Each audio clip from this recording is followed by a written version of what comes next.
Olá, meu nome é Marcelo Knobel, eu sou professor titular do Instituto de Física da Unicamp. Em primeiro lugar, queria agradecer imensamente pelo convite para participar deste simpósio. Me foi pedida uma tarefa muito difícil, né, que é falar sobre as fronteiras da ciência. Eu vou tentar mostrar aqui que essa é uma tarefa praticamente impossível de falar sobre todas as fronteiras da ciência, o que está acontecendo, e eu vou tentar então descrever um pouquinho a situação que a gente tem hoje em dia, algumas realidades que a gente enfrenta e, naturalmente, tentar comentar e falar um pouquinho sobre o meu trabalho especificamente, que eu acho que interessará a vocês de uma maneira geral. Eu vou aqui então compartilhar a minha apresentação. Eu espero que vocês estejam vendo de maneira adequada. E aqui com isso a gente começa a falar sobre realmente o que significa as fronteiras da ciência, de que maneira que a gente pode então falar sobre ciência de uma maneira geral. Eu é, coloco aqui meus contatos, quem quiser me procurar depois pode ser no Twitter, no Instagram. Eu também aproveito para fazer a propaganda aqui de um espaço que eu tenho no YouTube, o canal chamado Espaço Recíproco, onde todas as semanas eu converso com alguma personalidade sobre a trajetória de vida, sobre a importância da educação, sobre diversas questões relacionadas com a educação, com a ciência e com a tecnologia de uma maneira geral. Então aqui eu queria começar comentando com vocês que a gente tem, de uma maneira geral, acaba aparecendo ciência por todos os lados. Não é que a gente se dá conta muitas vezes, e é importante lembrar aqui que também esta ciência está colocada com aspas, né? Porque nem muitas vezes é ciência de verdade. Parece ciência ou quer parecer ciência. É o que a gente conhece ou chama de pseudociências. Esse aqui eu acho bem interessante, né? Um cabeleireiro, né? Do ondulado ao liso na velocidade da luz, usando algum tratamento que eventualmente dizem que tem fótons, né? Que na realidade seria qualquer iluminação. É, mas você encontra esse tipo de situação de uma maneira geral. Aqui, a cura quântica, até sal integral quântico foi lançado, e métodos de emagrecimento milagrosos que a gente conhece todos os dias, né? Método cientificamente aprovado. Mas nem tudo é realmente ciência. A ciência, ela é ampla, ela é complexa e ela tem muitas questões ainda não respondidas, ainda não resolvidas. Então, por exemplo, aqui tem uma revista, né, que é a revista Science, que, de uma maneira geral, é uma revista considerada das melhores existentes no mundo, e em 2005 publicou essa capa e essa reportagem aqui com 125 perguntas que nós não sabemos responder ainda, né? A humanidade, a ciência ainda é incapaz de responder. Do que é feito o universo? Qual é a base biológica da consciência? De onde veio e como veio a vida na Terra? O que determina a diversidade das espécies?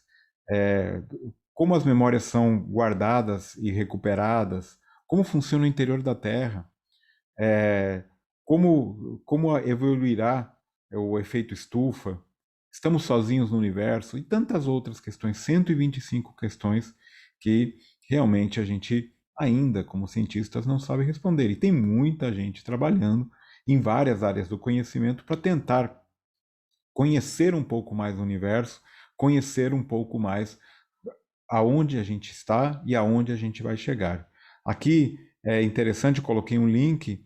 Eles estão relançando uma coleção agora com 120, dos 125 anos da revista, onde eles vão lançar todas as semanas um novo questionamento, um novo problema, que eu acho que vai ser bem interessante. A questão é que a gente vai estudando, né, do ponto de vista pessoal.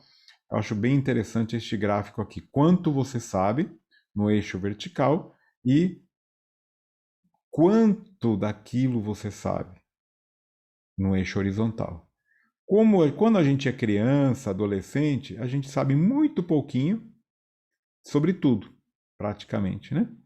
E conforme a gente vai evoluindo, né? Isso aqui seria a graduação, o mestrado, o doutorado, o pós-doutorado, o professor. Praticamente a gente sabe muita coisa sobre praticamente nada. Ou seja, a gente se especializa demais durante a nossa vida acadêmica.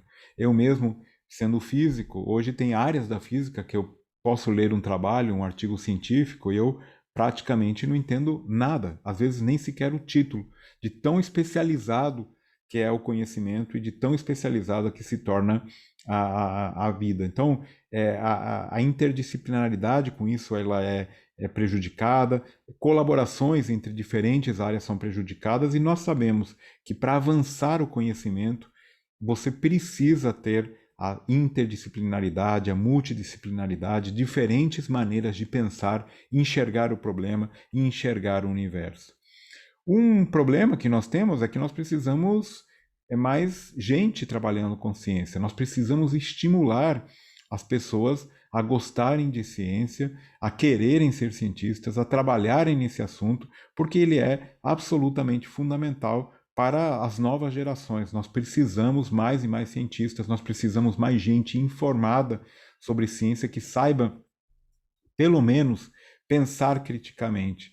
E nós temos um problema. Aqui eu tenho dados dos Estados Unidos, eu não tenho dados brasileiros, mas as pessoas não querem seguir carreiras em ciência e tecnologia. Primeiro, porque é desvalorizada do ponto de vista salarial, tem poucas possibilidades de emprego, não é reconhecido pela sociedade como algo importante e por isso mesmo é algo que a gente deve cuidar e buscar maneiras de estimular que as pessoas se dediquem mais à pesquisa básica e aplicada.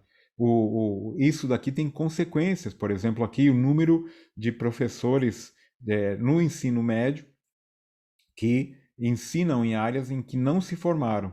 Por exemplo, lá nos Estados Unidos, 80% dos professores de ciência espacial e da Terra, ou seja, geografia seria aqui, 80% praticamente não se formou na área.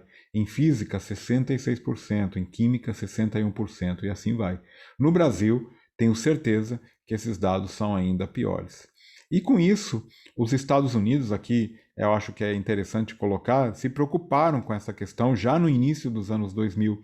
Foi feito um comitê muito importante, né, que publicou esses recomendações, ou esse relatório, que que mostra claramente que eles precisam se levantar a partir de uma tempestade que está se informando, energizando e empregando a América para um futuro econômico mais brilhante. Ou seja, a preocupação naturalmente é comercial, é de manter a liderança dos Estados Unidos, mas aqui o comitê diz algo importante. Olha, o comitê está profundamente preocupado com a construção, com os building blocks, que seriam os tijolos científicos e técnicos do que a nossa liderança econômica está sofrendo, está erodindo com o tempo, enquanto muitas outras nações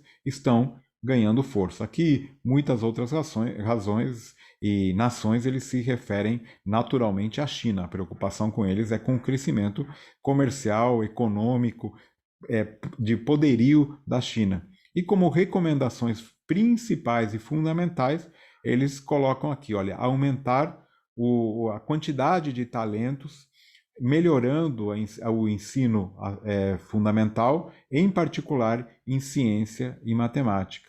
Ou seja, para ser e manter como potência mundial, eles precisam e querem manter a educação de ciência e tecnologia. E aumentar realmente o que os Estados Unidos precisam realmente manter uma força na pesquisa básica de longo prazo, para manter o fluxo de novas ideias que alimentam, que são realmente a gasolina da economia, o combustível dessa economia. Ou seja, você precisa ciência, você precisa tecnologia fortes para manter a economia forte.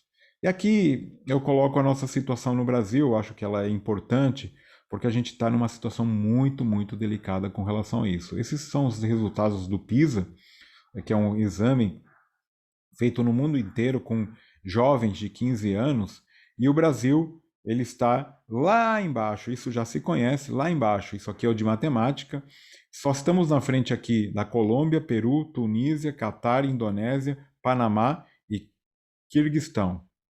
E o mais incrível, né, a gente conhece esses dados, que a gente está lá no fim, mas o mais impressionante aqui é que nós temos aqui 40% dos jovens, 40% dos jovens abaixo do chamado nível 1. Nível 1, para vocês terem uma ideia, uma pergunta de nível 1, se eu tenho, é, se $1 vale R$ 5 e eu tenho $5, quantos reais eu tenho? É uma regra de 3 básica. 40% dos nossos jovens não sabem responder, tiram 0 na prova. Isso é realmente muito preocupante. É praticamente um analfabetismo matemático. E do outro lado, apenas 0,9% estão no chamado nível 6 e no nível 5. 0,9% estão no nível 5 e no nível 6, que é muito, muito baixo. É o nível que é considerado necessário para que um estudante possa acompanhar a universidade, o ensino superior, ter um nível 5 ou 6. No Brasil, isso daqui, a gente fez uma conta muito simples e representa algo em torno de apenas 150 mil jovens nesse nível no nosso país como um todo. Ou seja, a gente não só precisa melhorar a média no PISA, mas também melhorar a quantidade de estudantes que tiram nível 5 e 6 e diminuir a quantidade de estudantes que têm esse nível abaixo de 1. Com ciências a situação não é muito diferente e a ilustração que eu comentei é praticamente o mesmo. E por que a gente precisa desses jovens? A gente precisa de novos talentos, novas pessoas que vão buscar acompanhar as fronteiras da ciência, né? O que a gente está no estado da arte do conhecimento, de que maneira a gente vai avançando em diferentes áreas do conhecimento.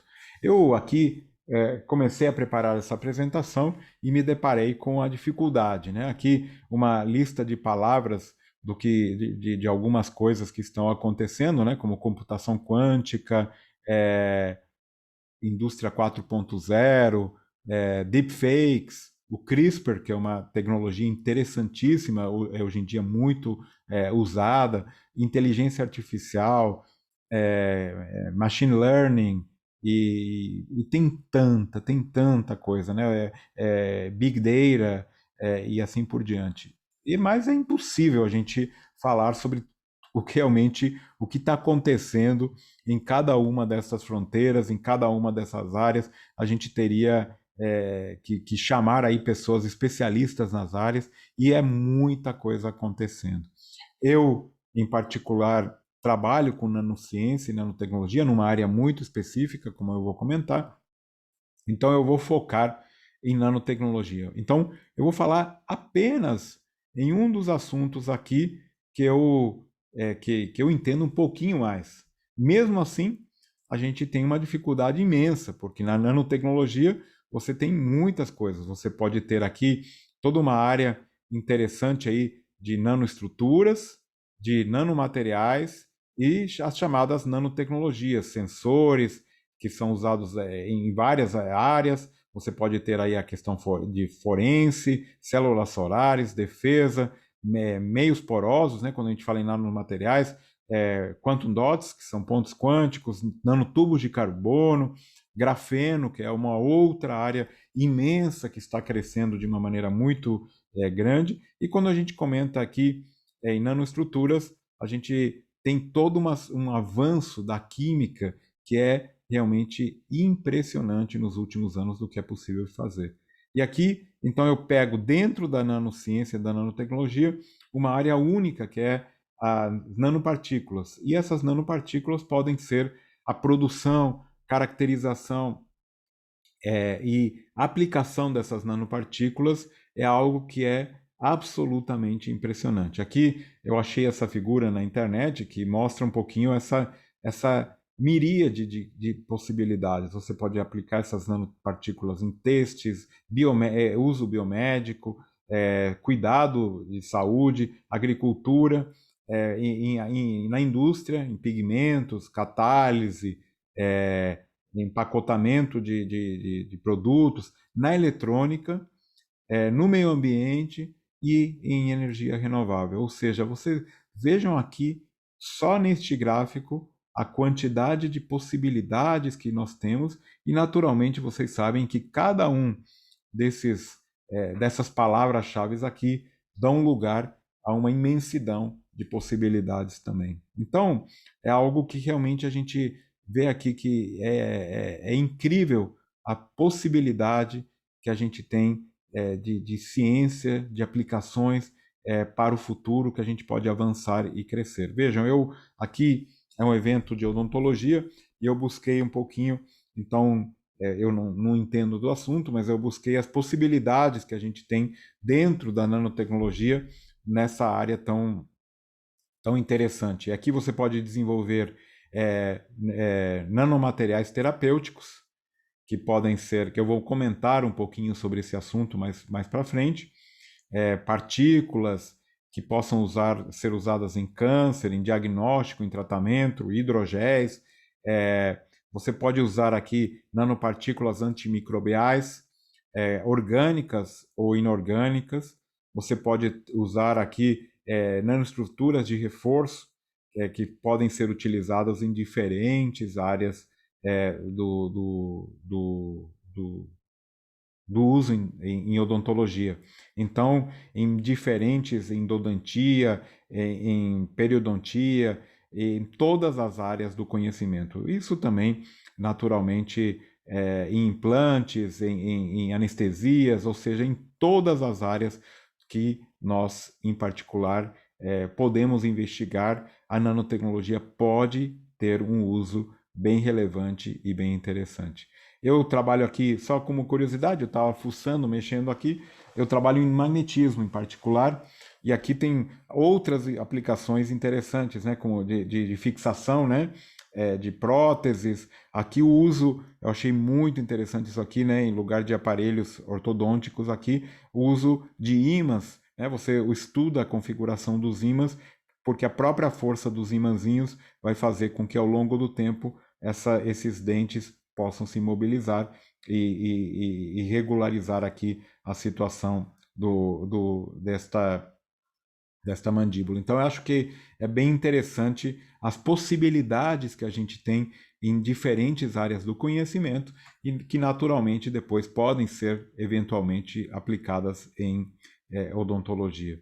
Uma área que eu acho que é relevante para todos nós hoje em dia é a possibilidade e a incrível capacidade que essas nanopartículas têm e essa importância que elas podem assumir, por exemplo, agora na pandemia, né? Nós temos aqui o vírus, né? O SARS-CoV-2, o novo coronavírus, e tem muita gente utilizando técnicas, né, naturalmente, aqui de raio-x, de microscopia, para entender e conhecer um pouco mais sobre o vírus.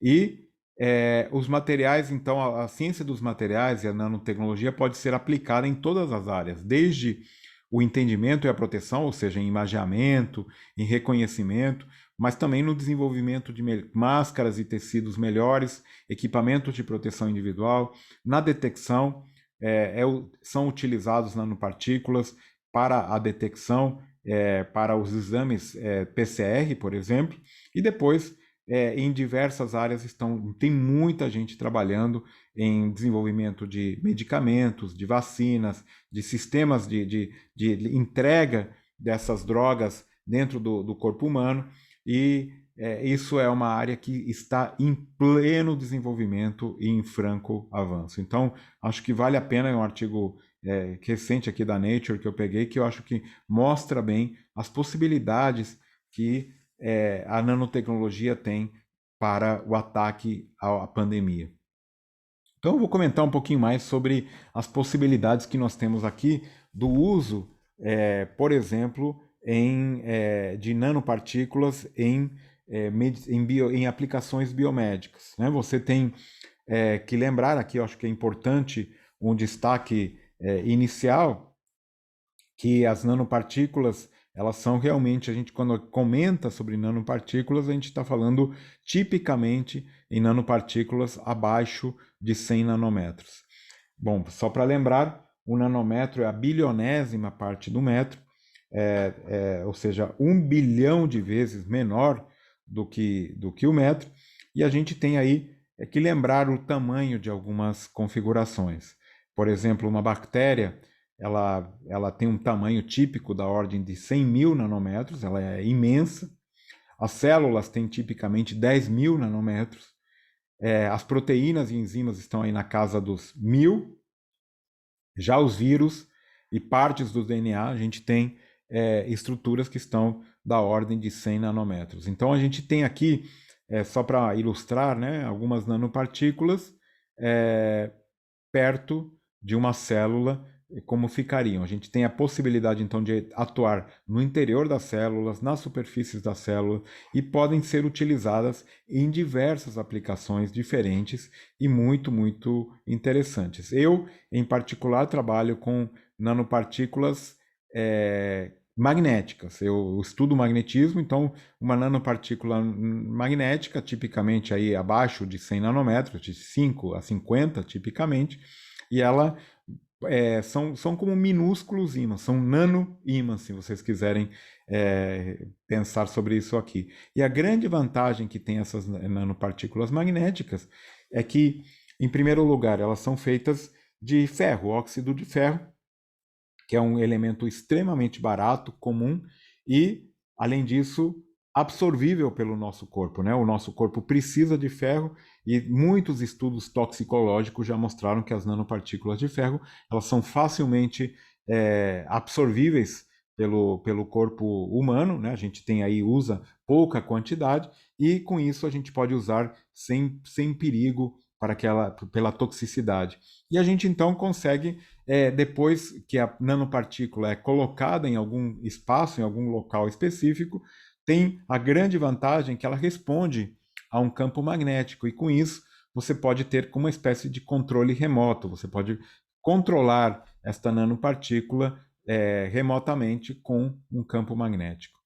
Como é feito isto? A gente tem tipicamente uma nanopartícula de óxido de ferro, que é magnetita, né?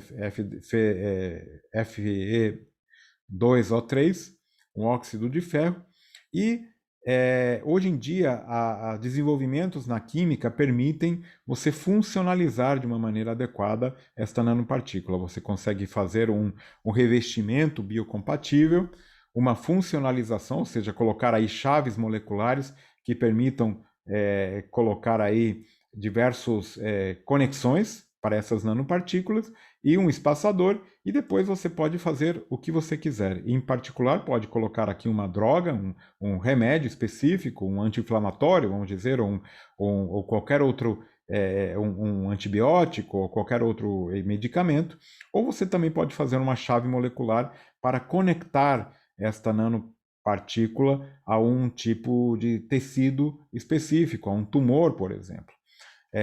Eu vi aqui um estudo interessante, também voltando aqui para o caso da Covid, que eles estão testando o uso de nanopartículas magnéticas para poder separar o RNA e facilitar aqui o estudo do PCR, que é o nosso teste. Mas um uso muito, muito mais simples e mais direto é o uso dessas nanopartículas como carreadores magnéticos. É claro que é muito ilustrativo, é a primeira ideia que surgiu. Você coloca essa nanopartícula magnética na circulação, né? Você injeta essa partícula magnética conectada, por exemplo, com um anti-inflamatório. Vamos dizer aqui no pulso, que você tem uma inflamação. E aí você coloca um ímã na região, um ímã poderoso na região que você quer tratar. O que vai acabar acontecendo? Essa nanopartícula vai circular pelo nosso organismo, pelo sistema circulatório, e em torno de 15 minutos ela já circulou por todo o corpo, mas ela vai ser, de uma maneira geral, atraída naquela região, ou seja, ela circula, quando chega naquela região que tem um ímã, ela para, e ela é absorvida, então, por aquele tecido, por aquele órgão específico. Então, você consegue, com isso, entregar menos medicamentos, ter menos reações adversas, e com isso, portanto, ter aí uma ação mais efetiva no local que especificamente você queria. Outra possibilidade é você usar lipossomos, né, que são também estruturas que hoje em dia são facilmente, entre aspas, né, feitas e realizáveis, e dentro desses lipossomos você pode colocar aí a droga, o remédio que você coloca, e nanopartículas magnéticas são usadas então posteriormente para quebrar esses lipossomas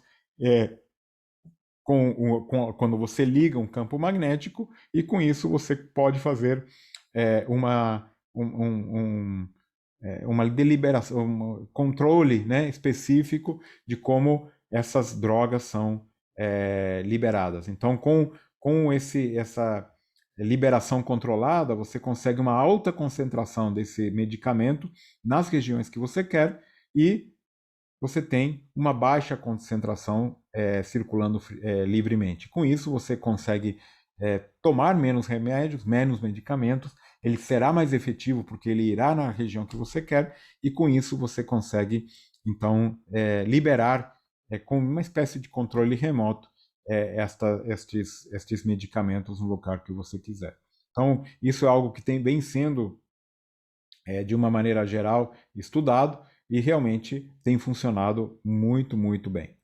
Outra que eu gosto muito, em particular, é a área que eu trabalho especificamente, é chamada de hipertermia magnética, onde a gente tem uma nanopartícula colocada, ligada especificamente a um ligante que conecta com um tumor específico. Então aqui eu tenho uma nanopartícula magnética, um ligante, uma chave molecular específica. Então esse aqui, vamos dizer que é um tumor ainda muito pequenininho, lembrem que isso aqui é da ordem de nanômetros, ou seja, seria uma metástase de um câncer.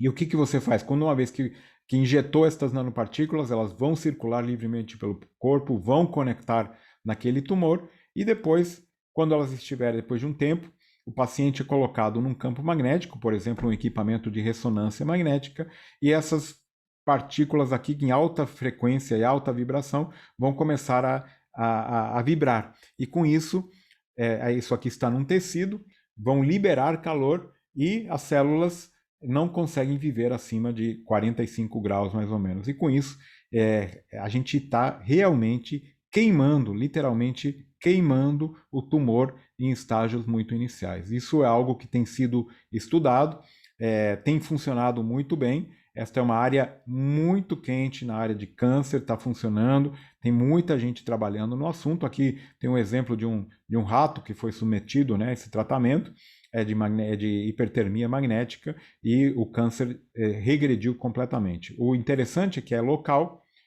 e não tem droga, não tem radiação, simplesmente aqui é uma ação local, e, portanto, não tem nenhum tipo de reação adversa, de efeito colateral. É algo que tem funcionado muito, muito bem. Tem muita gente trabalhando nessa área do conhecimento, e creio eu que também pode ser muito interessante para aplicações em cânceres na boca. Então, é algo que já está em estudos clínicos, que já está começando a funcionar, e, de uma maneira geral, é um avanço, né, no conhecimento. Mas vejam, eu falei aqui de uma área dessa fronteira da ciência. Dentro dessa área eu peguei nanopartículas. Dentro das nanopartículas eu estou falando de uma nanopartícula específica, que é a nanopartícula de magnetita, e um tipo de tratamento específico, que é a hipertermia magnética. Ou seja, a gente tem aqui uma ciência que ela é muito ampla, né? Imagina, então, que este círculo, né, contém todo o conhecimento da humanidade. Quando você termina o ensino básico, passa a conhecer um pouquinho, né? Quando você termina o ensino médio, passa a saber um pouquinho mais. Quando você faz o ensino superior, você aprende mais. Eventualmente, se você faz uma iniciação científica, se começa a se especializar em alguma área, você tende a ter uma especialidade. Se você vai para o mestrado, aprofunda um pouquinho mais essa sua especialidade. Vai para o doutorado, começa a ler livros, trabalhos científicos, você começa a chegar na fronteira aqui do conhecimento humano. Quando chega perto ali da fronteira, tem que focar, trabalhar muito, fazer aqui, a gente está fazendo um zoom, e você está tentando passar a borda, faz os estudos aí, passa o seu doutorado, 3, 4, 5 anos, estudando, se dedicando para poder realmente fazer uma pequena avanço neste grande círculo do conhecimento. E é isso que é o doutorado. O mundo, para você, quem faz doutorado é um mundo que parece muito diferente, mas na realidade, quando a gente olha para o círculo maior, realmente a nossa contribuição é pequena. E por isso mesmo a gente precisa tanta gente trabalhando em ciência, tanta gente se formando nessa área, porque a gente tem muito para avançar ainda em todas as áreas do conhecimento. Então, por isso mesmo, meu recado final aqui é que mantenham a força, se dediquem à ciência, que ela é realmente muito, muito importante. Eu queria aqui terminar fazendo uma pequena propaganda de um livro que eu estou acabando de lançar, que chama A Ilusão da Lua, Ideias para Decifrar o Mundo por meio da Ciência e Combater o Negacionismo. E eu acho que é importante aqui esse recado, do livro aqui, né? Para tomar decisões conscientes e independentes, é fundamental conhecer um pouco sobre ciência e seu funcionamento, e como essas decisões podem afetar nossas vidas e a vida das futuras gerações. Assim, eu organizo esse livro em torno de 3 pilares: a ciência que nos rodeia, em pílulas de exemplos cotidianos, a maneira de fazer ciência e como é importante divulgá-la corretamente, e, naturalmente, o perigo das pseudociências. Eu espero que você, leitor curioso, seja arrebatado nesta jornada e nunca mais enxergue o mundo, a vida e seus detalhes cotidianos do mesmo jeito. Vamos prestar atenção na ciência, defender a ciência mais do que nunca, porque ela é fundamental para a nossa vida, para as futuras gerações. Muito obrigado pela atenção de vocês. É uma alegria poder participar deste evento. Muito obrigado novamente pelo convite e agradeço então a participação de todos e o convite de estar aqui. Muito obrigado.